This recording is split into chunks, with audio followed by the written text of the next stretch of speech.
Extra Yarn by Mac Barnett. Extra yarn.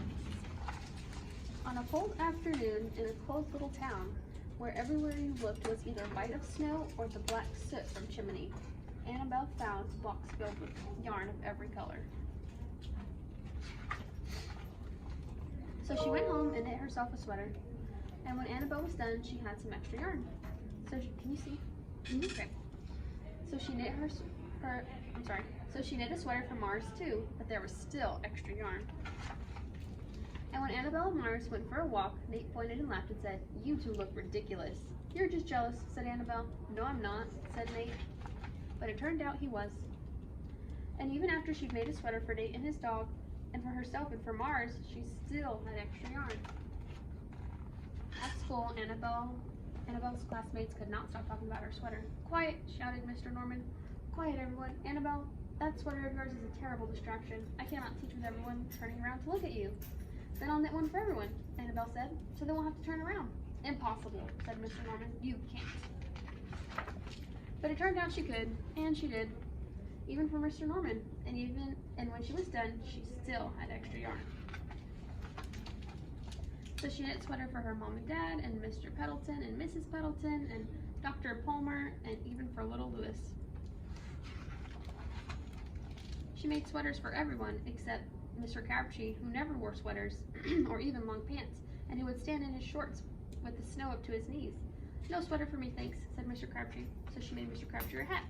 And even then, Annabelle still had extra yarn. She made sweaters for all the dogs, all the cats, and for other animals too. Soon people thought Annabelle would run out of yarn, but she didn't. But it turns out she didn't. So Annabelle made sweaters for things that didn't even wear sweaters. Things began to change in that little town. News spread of the remarkable girl who never ran out of yarn, and people came to visit from all around the world to see the sweaters and to shake Annabelle's hand. One day, an archduke, who was very fond of clothes, sailed across the sea and demanded to see Annabelle.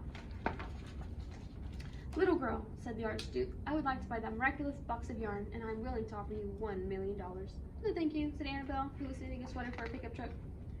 The archduke's mustache twitched. "$2 million, he said. Annabelle shook her head. "No, thanks." $10 million, shouted the archduke. "Take it or leave it." "Leave it," said Annabelle. "I won't sell the yarn." And she didn't.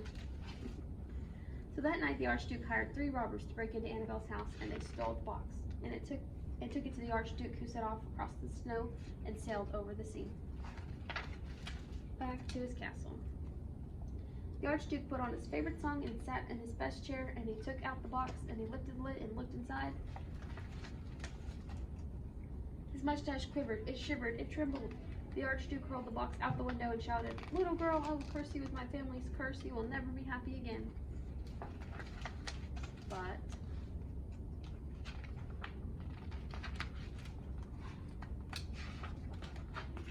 it turned out she was.